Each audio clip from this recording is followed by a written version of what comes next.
Good morning student. आज class 9th के लिए क्षितिज का चैप्टर 5 है। नैना साहब की पुत्री देवी मैना को भस्म कर दिया गया। यह एक ऐतिहासिक घटना है और घटना जो है वह सच्चाई की घटना है, जिसको चपला देवी ने लिखा है। यह ऐतिहासिक सच्चाई घटना 1857 के विद्रोह में, जब नाना धुंधु पंत नाना साहब पेशवा जब कानपुर के महल से भाग निकले, वहाँ अपनी बेटी को वह साथ न ले जा सके। उस भवन में उनकी बेटी देवी मैना बिल्कुल स्वतंत्रता की नन्ही सिपाही कहलाई। अंग्रेज जब उनके मकान बिठूर पर हमला किया तो वह इस कदर छुपी हुई थी कि अंग्रेज़ों को पता न चला कि वह कहाँ थी। जब मकान के पास अंधाधुंध गोली बारूद बम बरसाने लगे, तब वह छोटी सी स्वतंत्रता की नन्ही सिपाही बरामदे में खड़ा होकर कहती है कि आपके साथ तो सजीव प्राणियों की लड़ाई है। इस निरीह और निर्जीव मकान ने आपका क्या बिगाड़ा है जो आप इसे ध्वस्त करने के लिए तुले हैं। अंग्रेज के अधिकारी उस मासूम सी बच्ची को देखकर थोड़ा सा सहमे और पूछे, तो तुम क्या चाहती है? वह बालिका झट से कहती है कि मैं चाहती हूँ, अंग्रेजी में जवाब दी कि मैं चाहती हूँ कि इस महल की रक्षा हो, इस महल का कुछ ना बिगड़े। उस जनरल ने जवाब दिया कि मैं अधिकारी हूँ, मुझे जो कार्य सौंपा गया है मैं अपने कर्तव्य का पालन तो अवश्य करूँगा। उसी में बात करते हुए एक जनरल ने जब देखा उसे, उस नन्ही सी बालिका को, तो उसे कुछ दया आ गई और वह पूछ बैठा, तुम अपना परिचय बता सकती हो? वह थोड़ी भी नहीं डरी। वह आराम से कहती है, आप जनरल हैं। आपकी पुत्री मेरे साथ खेलती थी, पढ़ती थी। अब उन्हें यह बात हृदय को छू गया और शायद उसके बचपना के दिन याद उन्हें आ गया। अब वे कहते हैं कि तो तुम क्या चाहती है? छोटी सी वह बालिका मैना अंग्रेज अधिकारियों से बात करते हुए जो ही अपने सर नीचा किए हुए सोच रही थी, तो ही बहुत सारे सैनिक वहां आ घिरे और उन्हें लगा कि ये अधिकारी हो न हो कहीं इस महल को छोड़ दें, इस महल को ध्वस्त करने से रोक दें। लेकिन वह अधिकारी भी अपने कर्तव्य के पक्के थे। वह बालिका कहती है कि पहले आप मुझे भस्म कर दें, तब मेरे महल को भस्म करेंगे, क्योंकि यह महल मेरे पूर्वज ने बहुत संजोग कर बनाया है और इसकी क्षति हुई, इसको इस तरह से ध्वस्त देखते हुए मैं तो ऐसे भी ना जीवित रह पाऊंगी। तो अच्छा है कि आपके हाथों अगर महल से पहले मेरी मृत्यु होती है तो अच्छा है।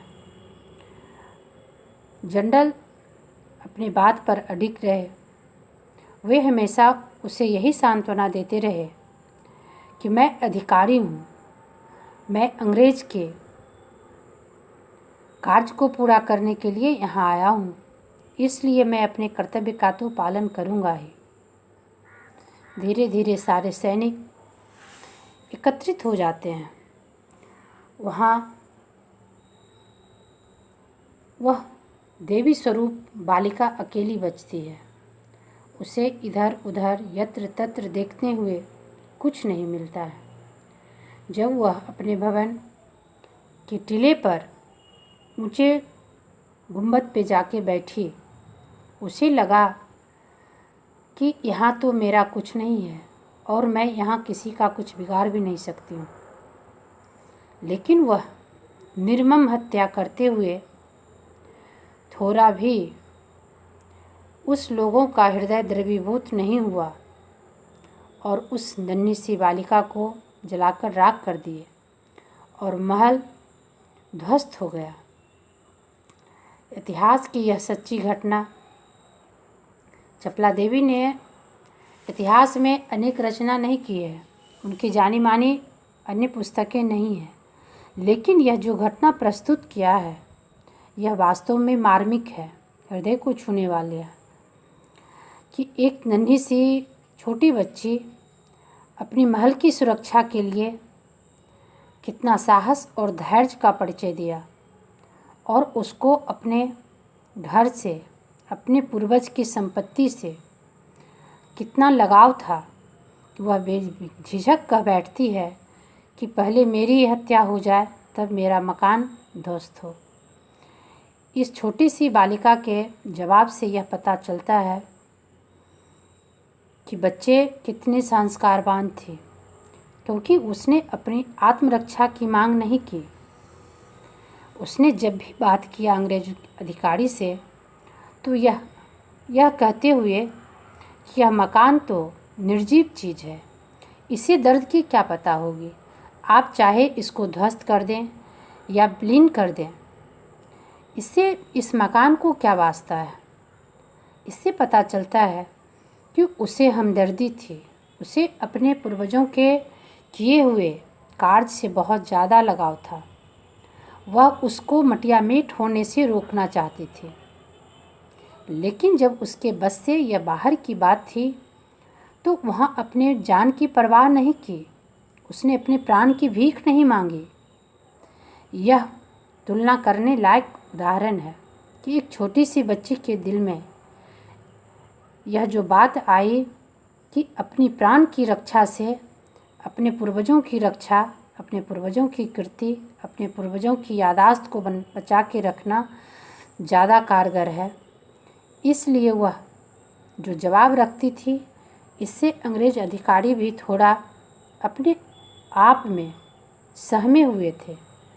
उनके अंदर भी कुछ दया की भावना थी, लेकिन वह कर्तव्य को समझते हुए, अपने कार्य को समझते हुए ना तो महल की सुरक्षा कर पाए और न उस नन्ही सी छोटी बालिका को भस्म करते हुए थोड़ा भी उन्हें यह एहसास नहीं हुआ कि आखिर यह छोटी सी बच्ची के दिल में अपने देश के प्रति, अपने समाज के प्रति, अपने घर के प्रति कितना लगाव है।